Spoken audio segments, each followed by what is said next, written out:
Hello, people of the internet, and welcome to another comic book review here on the Kaiju Noir channel. I'm, of course, your host, Andres Perez, aka Kaiju Noir, and here with me from the Kaiju's Corner podcast, it's my good old friend, Deadpoolzilla. Wait, you told me this was a Kaiju Corner, you bastard! Indeed, you would have thought it was Kaiju's Corner, but it was actually a comic review!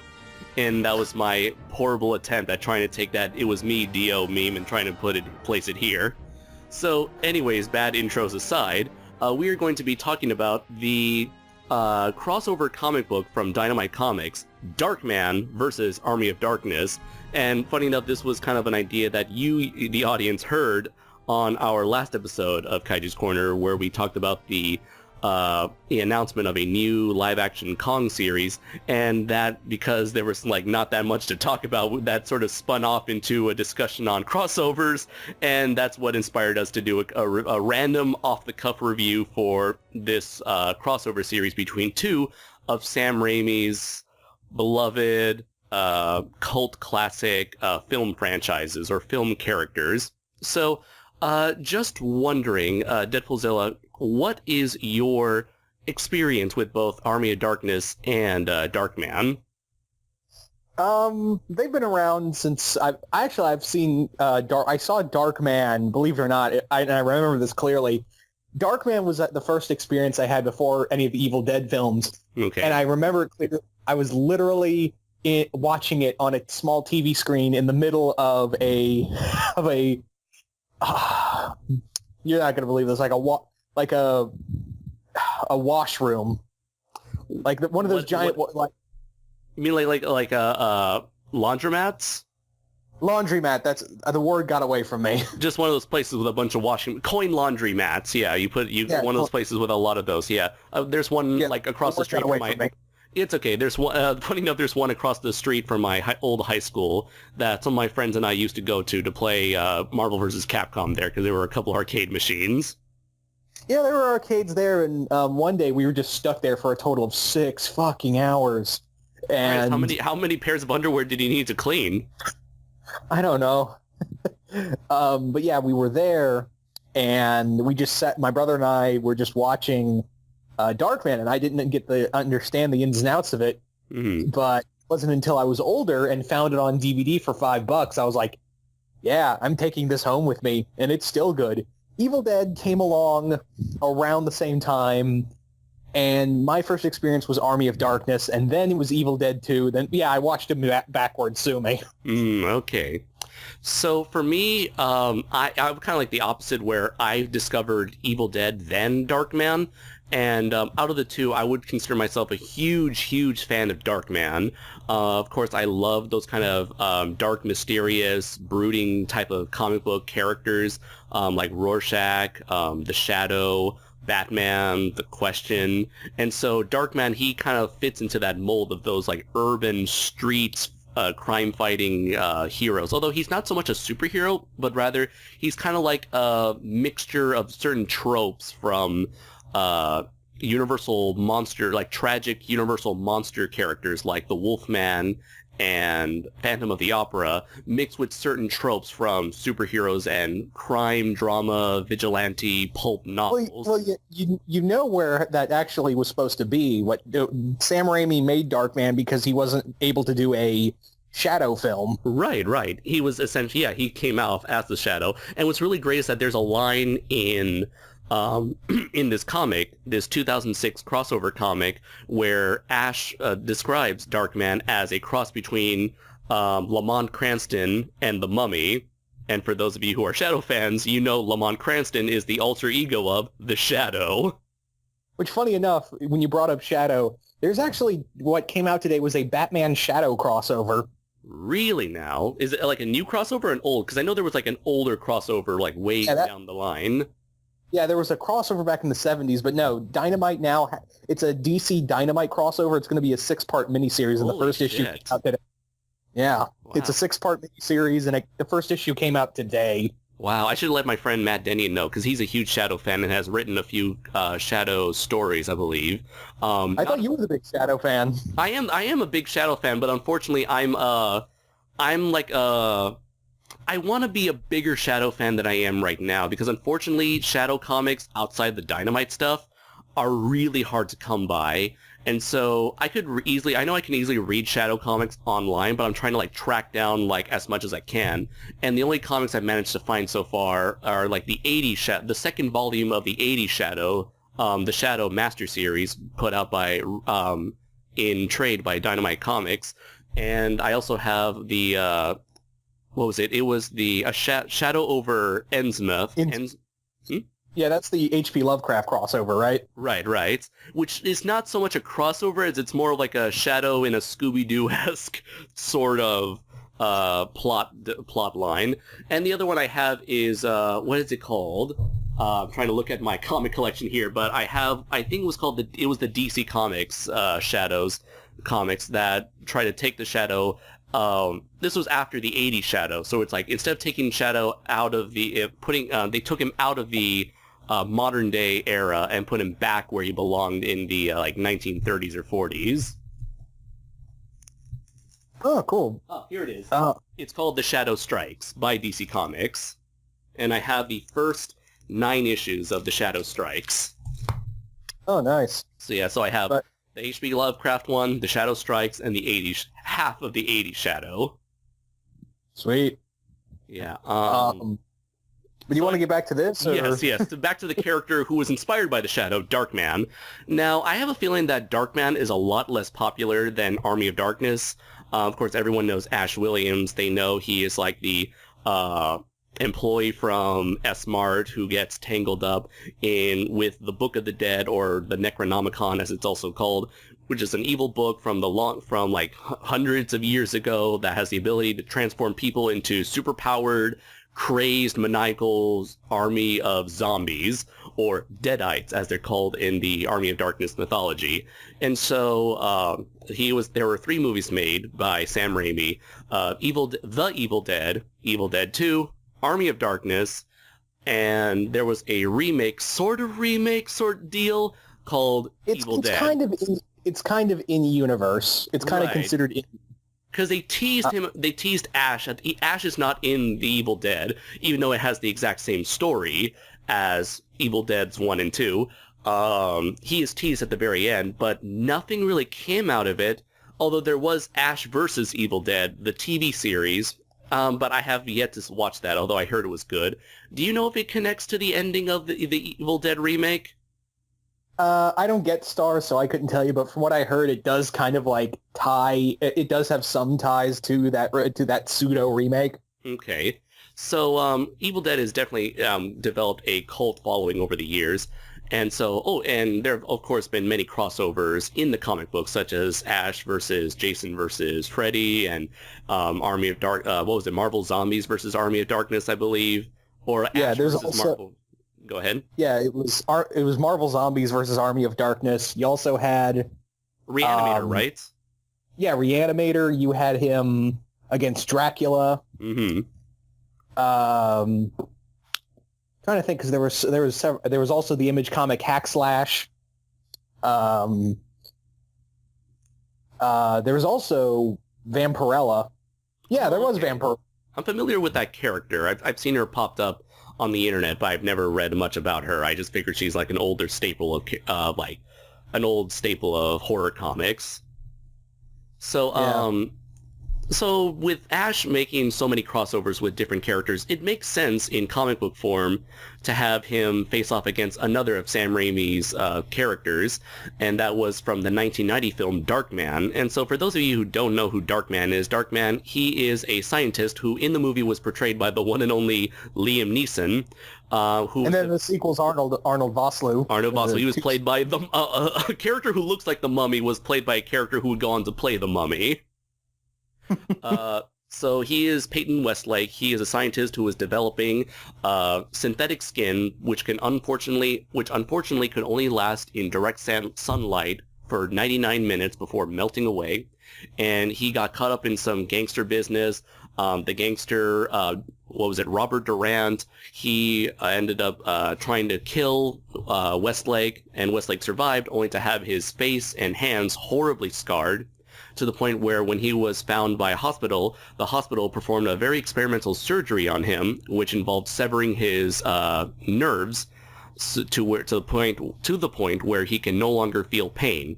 And because he can no longer feel pain, that causes two drastic side effects to take place, which are sort of like the closest thing that gets to him having superpowers. One is that he cannot feel pain, but because he cannot feel pain, it means that his adrenaline rushes uncontrollably throughout his body, giving him super strength, while at the same time a very uncontrollable rage, which leads to the most ridiculous and one of my favorite scenes in the original Darkman movie, where he gets so upset at a carnival games employee that he ends up breaking his fingers demanding to get a pink stuffed elephant, and he demanded that his girlfriend, who also appears in this comic, Julie, to take the fucking elephant. Come on, take it.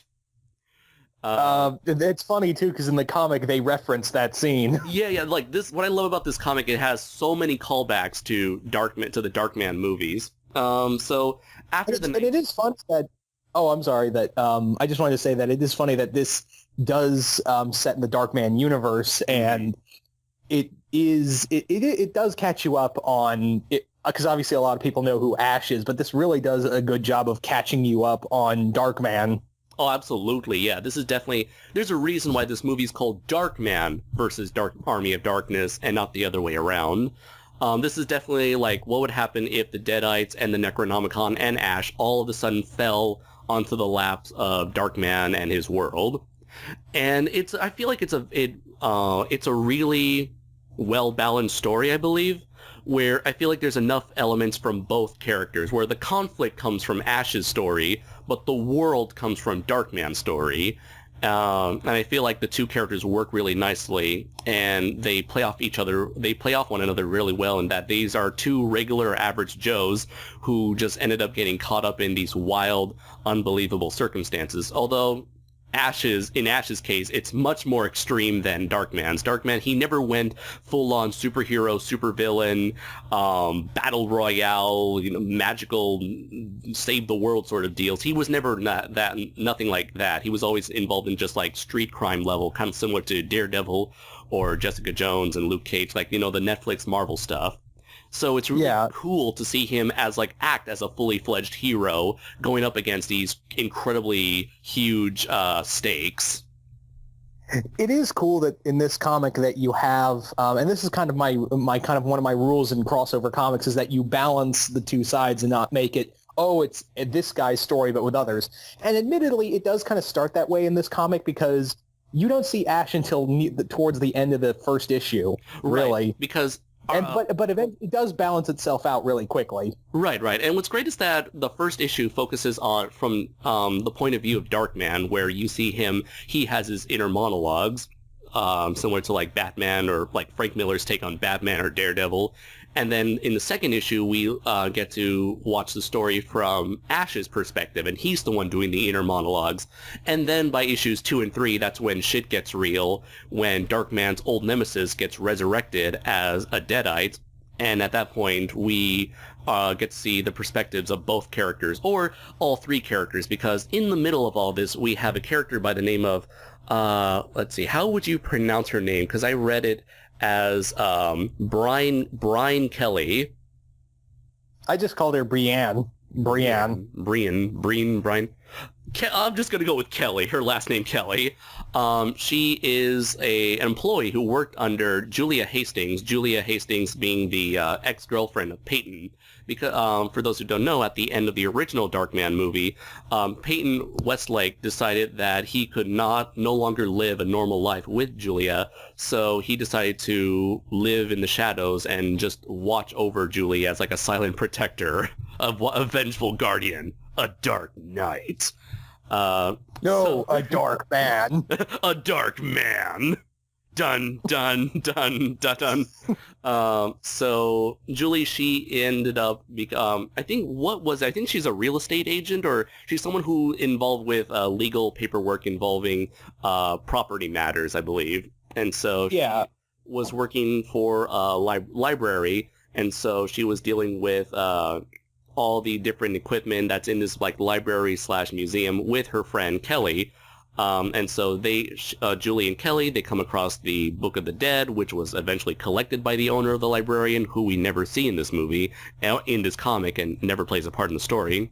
And they end up accidentally reading the Book of the Dead, which unleashes the Army of Darkness. Julie ends up being transformed into the Queen of Darkness, and so Darkman immediately steps into action. He saves Kelly, tries to save Julie, but it's too late for her as she's already possessed by the Deadite spirit.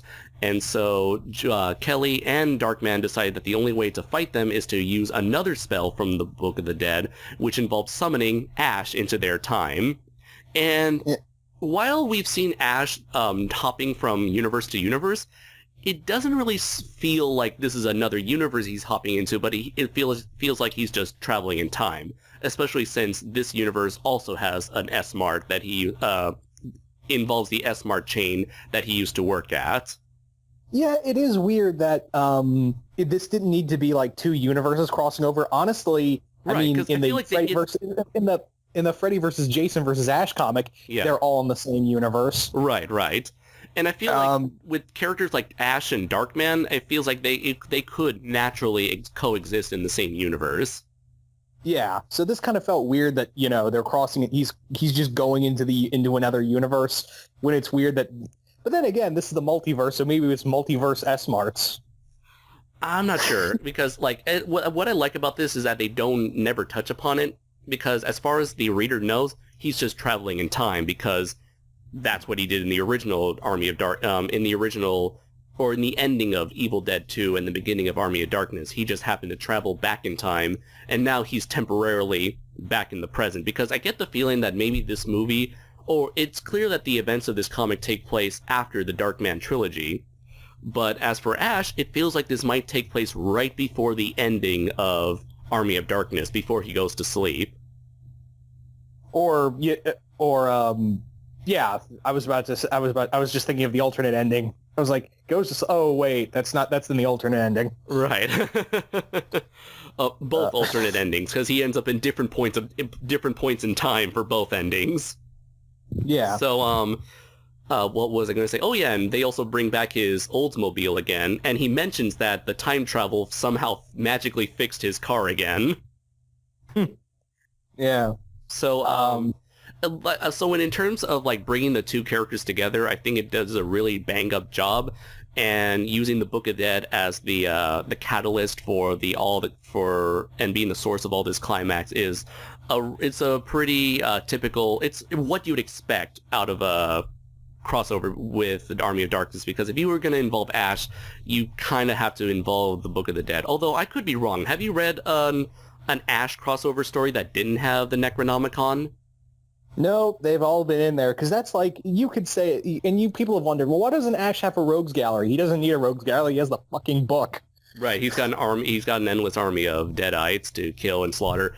And I did want to briefly touch on this, where when it comes to the artwork, I feel like it has a really nice, cartoonish, over-the-top level of violence that you'd come to expect from the Army of Darkness movies, where, sure, they're gory, but it's never, to a disturbing degree of gore. It's just, a very fun, playful, wacky, really? slaughterfest. Oh, really? Was the death scenes in Evil Dead 2 were just cartoony?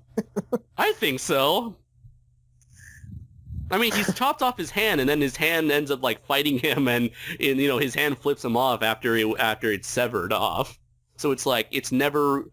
I don't know. I never got that much of a disturbing degree out of it. It's nothing like any of the Saw movies where you're supposed to cringe over every single agonizing slice into the human body. Yeah. And here, you have Darkman and Ash. They're just slicing off heads and limbs left and right, and it's supposed to feel fun as opposed to anything that's really horrific. Yeah, and the thing is with this, what's really cool about this is that the whole thing about this is that Darkman's entire city has been just overrun like a zombie plague. Mm-hmm, yeah. And it's literally become a Darkman. The only two friends he's got is Kelly and Ash, and that's about it for him. Mm-hmm. What I also like about this is that it kind of goes a little more in depth of how the Deadite possession works. That is true, yeah, and there's like different levels of Deadite possessions. There's where the Deadite spirit just simply possesses a living person, or if the person gets killed or is severely physically traumatized, then they are possessed to a more quicker degree, and they are much stronger as a result of that, of inhabiting a dead or damaged body.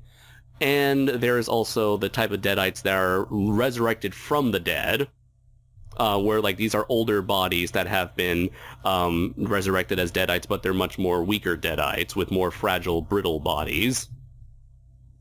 Yeah. And of course, there's like the stronger ones, which involve the possessed bodies of Julie and Durant. And I really like how they hint at Durant for the first 2 issues before they eventually brought him back for the 3rd issue, where they do flashbacks to Peyton's or Darkman's old life as Peyton Westlake, and how he had to deal with him 2 times in both Darkman and Darkman 2. And speaking of which, I really like all of the callbacks they've made to the original Darkman, like such as the flashbacks. They explain his origin from the movie. What was it? When they brought up Durant, they mentioned the possessed Queen of Darkness mentioned that from her memories, from Julie's memories, she remembered that Durant had a bit of a hobby for using a knack for using a cigarette cutter to collect the fingers of his enemies. What else? Oh, there was also the reference to the private subway car that Darkman used in the sequels, Darkman's 2 and 3, which led to his own little bat cave, or I guess dark cave. Although the dark cave in this movie, or the dark cave / bat cave in this movie, appears to be a lot more complex and much more high-tech than it was in the movie. Though, of course, it's a comic book, so you can get away with that sort of thing. And, another reference is that in the Darkman movies, he always seemed to radically change his outfit on the fly, like, just like that. And you're often wondering, like, where was he even carrying his old trench coat for him to, like, suddenly put it on after his disguise fails him? But in the movie, or in the comic, when after Darkman and Ash, they escape a Deadite fight, they end up stumbling across an alleyway to which Darkman just pulls out his old Darkman outfit out of nowhere, and Ash says, like, "Oh, do you just happen to have those lying around?" He's like, "Yes, I find it to be very helpful." Yeah, it is kind of fun to see these 2 characters, because when you look at it, they're both, they're both like drastically different. You've got you've got Ash, who's cocky, and he's a very take charge kind of person, and Darkman is this dark and very gritty and just Tragic does not character. take. Well, they're both tragic. They're both tragic to some degree, where these are individuals who were robbed of their past lives, although each of them deal with it in very distinct ways. Yeah, Ash is it's kind of hinted at that he's kind of lost his mind. Yeah. So he's like, you know what? Fuck it. If I'm gonna suffer, I might as well have fun doing. If I'm gonna be fighting bad guys, I might as well have fun doing it. Yeah. Whereas with Darkman, he's just someone who is filled with a lot of pain and regret over past decisions, and someone who's always lingering on the past. Whereas Ash is someone who is always keeps his chin up and is always moving forward. And it's also really interesting that they brought up Ash's past to a certain degree, where he mentioned that he went through a similar deal with having his girlfriend be possessed by a Deadite in the second movie, where he was forced to kill her, which was something that he was willing to do in here, which led to Darkman saying, no, there's got to be a better way. And it kind of leads to a very typical fight that you would see in a lot of crossovers where but unlike a lot of crossovers where the characters fight for one issue, then they make up, and then they team up for the next issue, they do that but very briefly here. I feel like they did that only out of obligation, where it's like, okay, we gotta have a short fight, but thankfully they don't make a big deal out of it. Yeah, because Darkman totally outclassed Ash. Yeah. So it was Kelly who had to stop the fight. It's like, all right, guys, let's keep the testosterone levels down for a bit. Yeah. But I did like their conversations and how their their past experiences led to them wanting to search for different resolutions. And I really liked how that one moment, like the calm before the storm moment, where when it's realized that there's a possible cure for Julie, Ash kind of goes through a bit of regret, thinking that there may have been another way to save his girlfriend from Evil Dead 2. And it was a really nice, tender moment that led to a sweet conversation between Ash and Kelly. Yeah. It also is like they make a throwaway line going, "Oh, you read a line that it was irreversible, so that's why you couldn't save your girlfriend. There was nothing you could do." I didn't like that part. Like, I really wish that I would prefer they kept it ambiguous. Yeah, I wish they did keep it ambiguous and just be like, and now Ash has got to deal with that shit too for the rest of his life. Yeah, it would have been really good. But I did like that he still kept it in his mind, thinking that, sure, maybe that might be the case, but still, the possibility is still there that I could have saved her. But I really liked how that only ended up further motivating him to say, okay, so what happened to me sucks, so now I'm really determined to not let that happen to poor Darkman here. Yeah. I do like that Ash is just like, well, that I'm just going to have to deal with that. Let's go save your girlfriend. Mm-hmm. And let's see. I know we're kind of jumping all over the comic here, but really, the story itself is really basic, and the villains themselves are rather cliche. But I think that they serve to only allow for Darkman and Ash to take up the spotlight in this comic. So it's like kind of like the novelty of reading this comic just comes from looking at these two personalities and looking at their personalities, their characters, and their backstories and their worlds kind of mingling with one another. And I feel like that's probably like the best way you can make a crossover story, in my opinion. Yeah. Just have these characters meet, they team up, and they go their separate ways.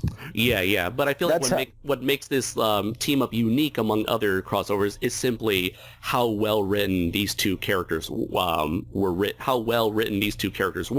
and how much chemistry how much charisma and energy is bounced off one another. Yeah, it does kind of feel, there is, and like you said, this is very basic, but when you think about it, Darkman versus Army of Darkness is like a horror version of a buddy cop film. I would see that, yeah. I can see a little bit of that. Like Darkman and Army of Darkness, they both are movies that featured a blend of action and horror with bits of humor, dark humor thrown in here and there. And I feel like the comic also wonderfully recreates that tone. Yeah.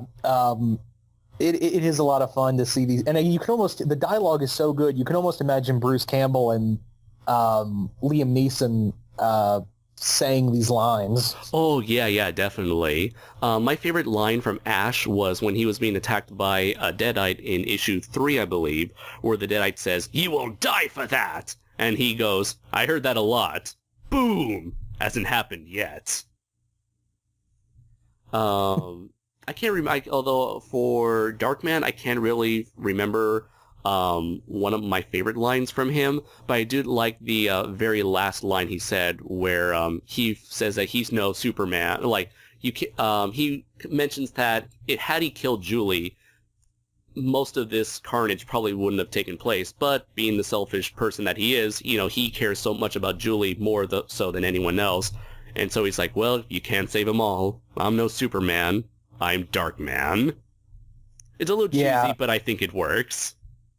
Yeah, that's the thing, is that Darkman is not exactly your typical hero, is that, you're right, had he stopped Julie at the beginning of this, he could have kept the damage to the minimal and not have the entire city overrun.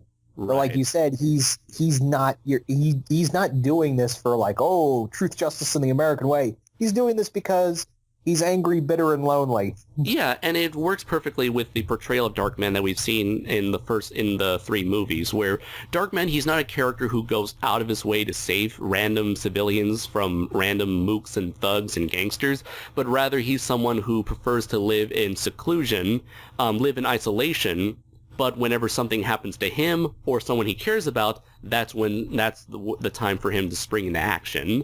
Or in some cases, rare cases, if he were to stumble upon someone getting mugged, then he'll act accordingly. And that's where I like where I find like the Phantom of the Opera aspect to, or the Universal horror monster movie format to take place, where he's kind of like Phantom of the Opera, where he's a character who feels like he can no longer be a part of society, so he chooses to live in isolation, and also a bit like the Wolfman, where he's someone who also tries to who attempts to find a way of finding a normal life, like who was I forgot. I can't believe I forgot the main character from the Wolfman. Larry Talbot. Thank you very much. He, like Larry Talbot, trying to find a way to enter society again, try to fix his ailments. In this case, his lack of face. And there were also really nice Easter eggs in the movie outside. I keep calling them a movie because these are two characters that are originally movie characters. There were certain instances that had callbacks to these characters outside of the references to the movies. One was a certain set piece took place in issue 2, I believe, in Neeson Park. And I think Neeson Park was a reference to Darkman's original actor, Liam Neeson. And, yeah, I think that was the case. And what was it? There was another reference. Oh, yeah. So there was a point in the movie, and there I go again. There's a point in the comic where Kelly replaces all the pages in the Necronomicon with pages from another book. So when the Deadites capture what they think is the book, it's only just the cover and nothing more. And so when the Queen of Darkness opens up what she thinks is a Necronomicon, it's a book that's titled Filmmaking on a Shoestring Budget by Sam Raimi. Oh yeah, I remember that. I was like, oh, you clever bastards. Yeah, and what's interesting is that even though she doesn't have the pages of the book, the cover itself. The cover itself gives her power. Yeah, it makes for like a really cool makeshift weapon.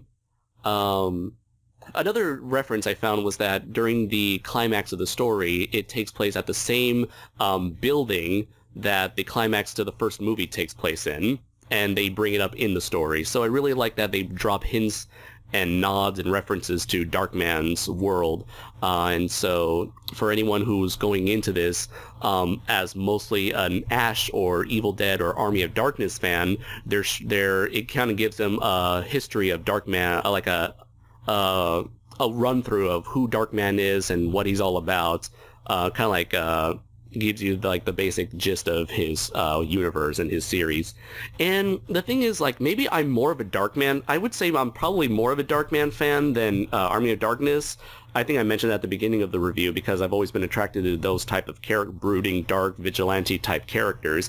And I just love Darkman's design overall. I mean, I always like the trench coat look, like the fedora trench coat look, that's like an instant sell for me. Me being like, the noir guy. And what else? I would also say, like, I probably am a bigger fan of the movie more than most people would be. And so I don't think I've ever said that on the channel, but yeah, I'm a very huge Darkman fan. And so Darkman himself... Go ahead. Oh, I'm sorry for cutting you off, but I'm curious. How did you first come across this comic book? I'm wondering. Very interesting question. So I guess because you mentioned how you got into Darkman and Evil Dead, I can go into that as well. So back in the day, I want to say it was during high school, I was getting into film, and I think it was through James Rolfe's reviews that I learned about the Evil Dead series. And eventually, when I was learning about Evil Dead, I came across Army of Darkman, and it was actually through a podcast that I learned about a recent Blu-ray release of Darkman. So I eventually got that initial Blu-ray. I know later down the line, Shout Factory put out another Blu-ray, but I got the original Universal Blu-ray that was like super cheap and was completely bare bones. So that's how I was able to watch the first movie. And eventually I found Darkman's 2 and 3 on television, and eventually I found the pilot to a never-made Darkman TV show, live-action Darkman TV show on YouTube. And so when I was researching the franchise, I learned about the existence of Darkman comics, and it was kind of impossible, really, to find a decent collection.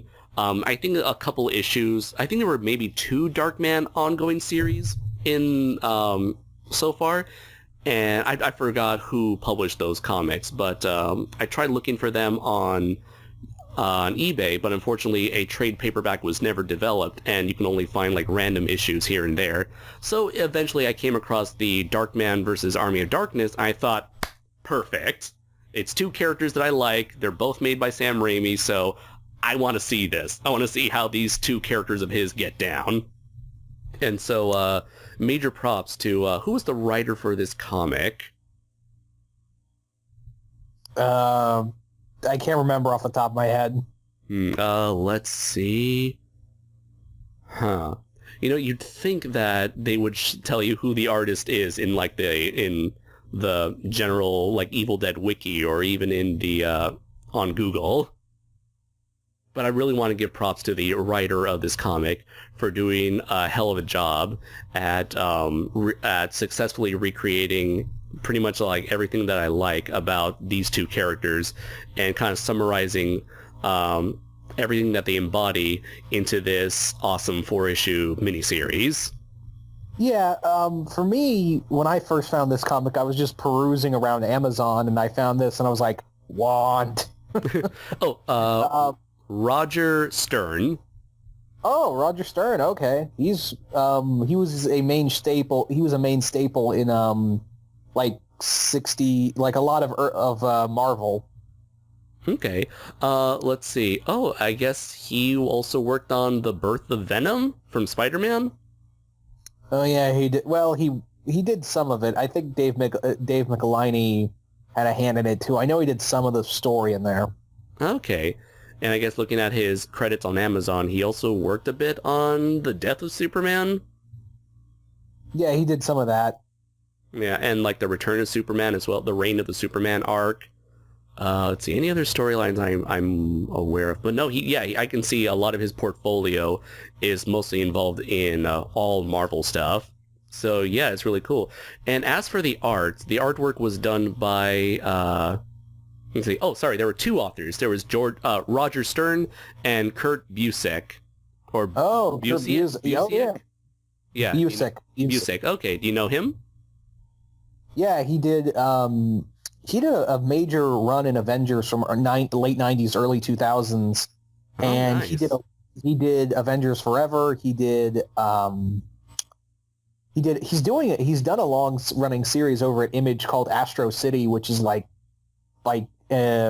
critically acclaimed, and I've never read it, but I've heard nothing amazing things about it. Cool. So it looks like they got 2 really talented people to work on this.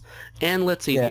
The artist is James Fry, who we mentioned. I mentioned previously that James Fry, when it came to his artwork, I feel like it also does a good job at capturing the moody atmosphere, that moody, dark, but action-packed atmosphere from the movies. And it's very colorful, very stylized, over the top and wacky. It's violent, but it's never like horrifically violent. It's more like awesome fuck yeah type of violence. Yeah. And it does like capture the likenesses of these characters and their actors pretty well. Everyone from Ash to Darkman himself to like Liam Neeson era Darkman, the few moments you see him, and even with Durant himself. Yeah, but with me, there's actually kind of a funny story of how I got this comic. Ordered it online. Mm-hmm. It was way overdue, mm-hmm. right? And I had gone on vacation, and surprise, it was shitty. So I come back, I'm pissed off, and first thing I find on my doorstep is, yay, the comic finally came in. Mm-hmm. And I read that. I was happy again. Very nice. So is there anything you want to talk about before we go into final thoughts? I think we've covered everything for the most part. So you go first with final thoughts. Final thoughts. Ugh. It's all right. It's been a difficult time for all of us. So, like I mentioned before, I like the characters, I like the story, I like the art, like the action, the set pieces, the blending of the universes. It does everything incredibly adequately and makes for a very fun romp. So overall, I'm going to give this comic a 4 out of 5. It's nothing that's going to blow your mind, but what it does a damn good job of it. I am going to give it also a 4 out of 5 as well. It's nothing. The story is kind of generic, but at the same time, if you're a fan of both Evil Dead and Darkman, or just a fan of Sam Raimi films on a whole, then you're probably going to enjoy this and enjoy it a lot. It gives a lot of love to both franchises, and I think it does justice to just what Sam Raimi created on a shoestring budget. Absolutely, man. Absolutely. It definitely honors his legacy by putting 2 of these characters into one awesome tribute comic. And I want to say, I really appreciate them putting so much love and effort into Darkman of all characters, given how kind of obscure he is. I mean, he is way more obscure than Ash in the Army of Darkness / Evil Dead series. So as a Darkman fan, I was really happy at how successful they were able to pull this project off.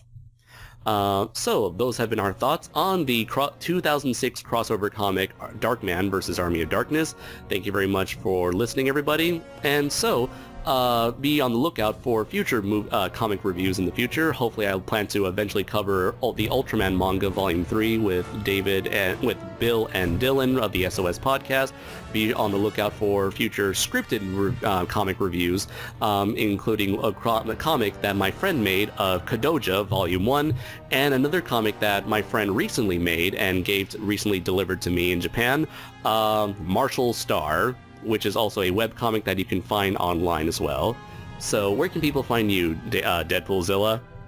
My channel and sometimes Geekvolution.